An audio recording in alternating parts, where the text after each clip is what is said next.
Part 1. Chapter 1. Casalvieri, Italy, 1943. The Germans arrived one fall morning and took control of Casalvieri without a single shot fired. I woke up to voices coming from downstairs.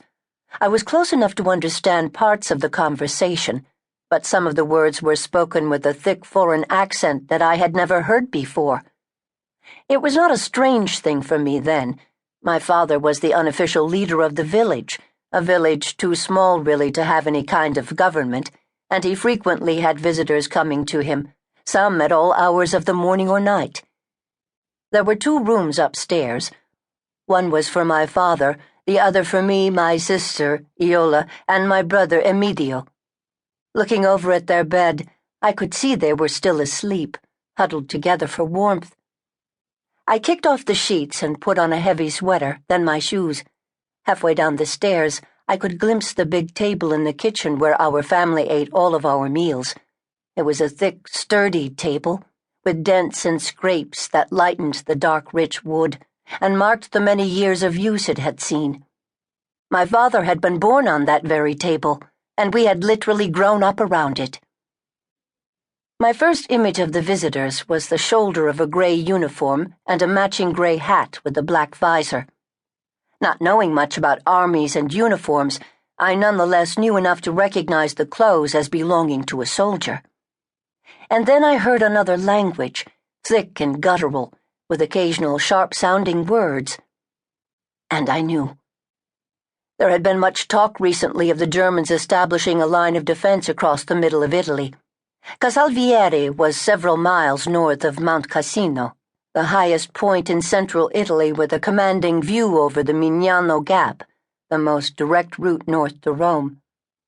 Whoever owned Mount Cassino owned the Mignano Gap, and whoever owned the Mignano Gap owned the right of passage from southern Italy to Rome, and whoever owned Rome owned Italy. This is what the men talking with my father had said. I hadn't completely understood it all, but I felt like I knew the basics.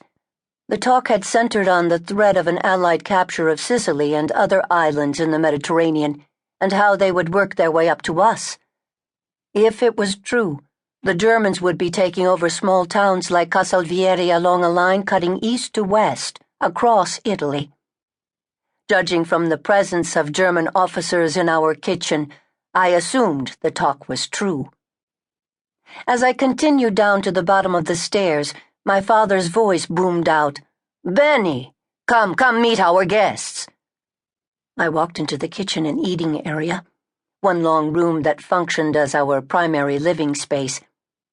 At one end of the rectangular room stood the table, and at the other end was the fireplace, over which we cooked all of our meals.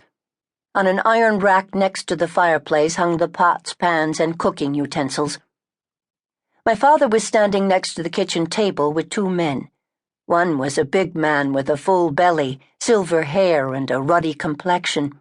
He was tall, well over 6 feet, and I could see small veins in his cheeks, usually the sign of too much drinking.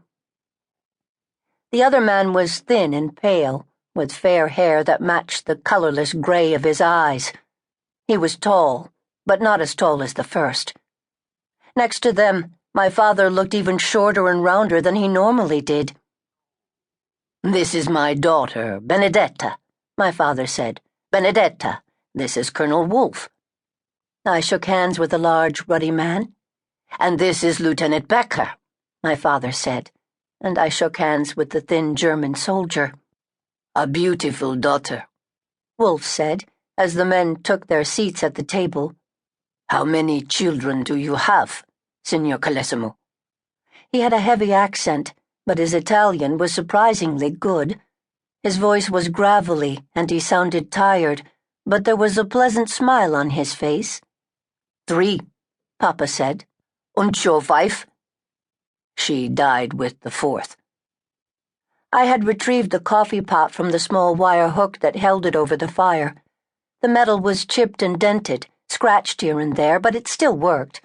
Like my father, it had survived and showed its years, but kept its history to itself.